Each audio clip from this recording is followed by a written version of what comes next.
HowExpert Stories. Real stories by everyday people. HowExpert publishes how-to guides and real stories by everyday people. Visit HowExpert.com to learn more. She Said I Was Ugly by Joshua Jones. It was a sunny day. I was in the 3rd grade. I was wearing khaki bottoms, probably pants. The weather was pleasant, and I was enjoying my recess at school. At this point in my life, I didn't have close friends. I mean, I had friends by association, but they always liked each other more than me. It's not that I was bullied much or anything. Quite the opposite, actually. I was usually left alone, very alone. I spent many of those recess hours playing by myself. And hey, I understand why. I was a loud young boy. I was a high-energy adventurer. I was smart, but I was a know-it-all who talked way too much. I was funny, but people didn't laugh with me, they laughed at me. I was awkward. I was annoying. And honestly, I was funny-looking too. Like, I probably could have been great friends with Steve Urkel. I had buck teeth that would make Bugs Bunny envious. My dad was my barber, and you could tell. I always wore off-brand clothes and shoes. Sometimes I had the Walmart brand instead. Speaking of clothes, I wore pants to school all year long. Even when all the other kids were playing in their summer shorts, I just grew too fast, and I guess high waters were more acceptable than girl shorts in the 3rd grade. The eye doctor gave me these cheap, thin, black, nerdy glasses, too. They really didn't help at all. I remember crying on my desk when I first got glasses that year because I didn't want to be even uglier. On top of everything, I was the black boy at the white privilege school in southern Georgia, just icing on the cake. But you know what? I didn't mind playing by myself. I was content in my imagination and nature. A playground was even better. And so I would play on the swings or the wood chips or the grass, wherever I could find a space for me. Occasionally a sympathetic teacher would come and offer to play with me, but I'd send her away because I was already enjoying myself. I didn't recognize her kindness until much later in life. That sets the scene for our story today. One sunny day, I was sitting by my lonesome at recess. I was seated on a border, the outer border of the playground, if I remember correctly. Regardless, far ahead of me were kids playing together in the distance. Meanwhile, I was studying a little flower in between my fingers, fixated on its beauty.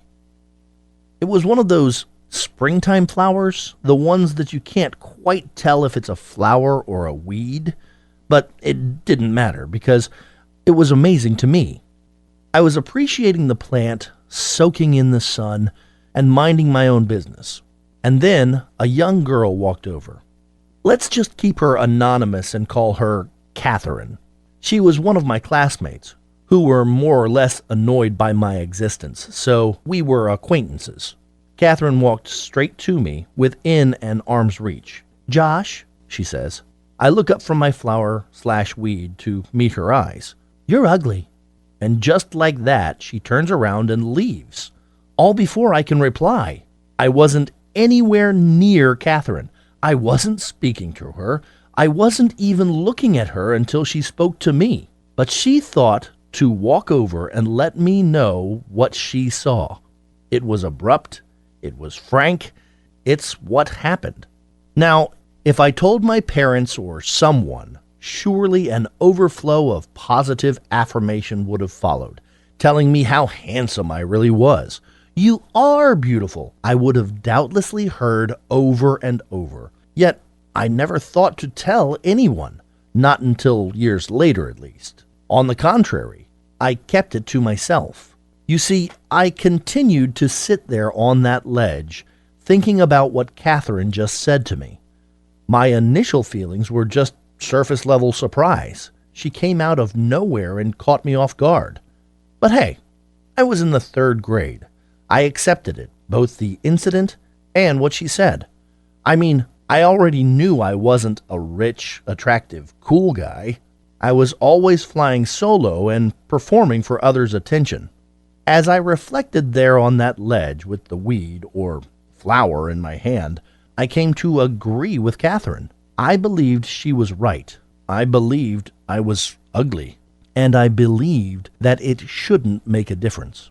In that moment, in that sunny hour of recess, I distinctly remember coming to a conclusion that while I may be ugly, I still matter.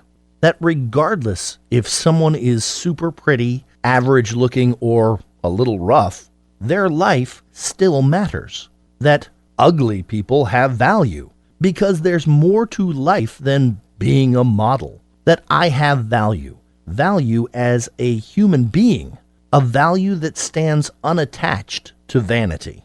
And from that moment, I was ugly, and I was proud. I continued to develop an odd sense of self-esteem, one where I didn't need the approval of others calling me, quote, beautiful. I had value, and I didn't need to be like the others to be worthy of happiness. I carried that independent self-esteem with me over the months, over the years. Eventually, by middle school, I was thankfully maturing out of my more annoying character traits. I learned to be less performative, to listen and learn. By high school, after some braces, contacts, and puberty, I even stopped being ugly. Today, as a young adult, I'd say I'm a handsome and personable man. I'm tall, athletic, and have a full beard. I graduated college with honors. I have a smart and silly sense of humor. I have friends. And absolutely none of that makes my soul better than anyone else's, including the boy of my childhood. I never lost that unique self-esteem. Truthfully, I'm very thankful for it. I'm thankful Catherine told me I was ugly. I'm thankful I didn't grow up evaluating myself based on what other people think. I'm thankful I didn't grow up needing others to affirm that I wasn't a weed, to know that I was my own flower. Don't get me wrong, though. Positive affirmations are great. I love to receive them, and I love to give them. But if that's what keeps us going, if that's what gives us our value, then affirmation becomes a drug, and the lack of it will leave us questioning our worth, giving our peers, kind and unkind, more power over our mental health than they should have. I'm thankful that I learned independence from that, especially now in our modern age of social media. Seeing myself as ugly yet worthwhile made way for years of humility, self-assurance, positivity, and growth. I still carry these tools with me today, even if I'm not ugly anymore. Now hold your horses there. The moral of my story is not to go around and call playground children ugly in hopes that it teaches them to value themselves intrinsically. Don't do that. Don't be Catherine. Rather, I wish that kids were encouraged without the tie-in to being beautiful too. I wish we could separate the two concepts from each other. Personal value should not be tied to being physically attractive, much less so in the mind of a child. Kids and adults are worth so much more than how easy they are on the eyes. I wish that children were told that they matter on principle, that their soul is precious, independent from their outer shell. I wish children could be children, and we could leave the vanity for the adults. But hey, maybe that's just me. Thanks for listening to my story. HowExpert publishes how-to guides and real stories by everyday people. Visit HowExpert.com to learn more.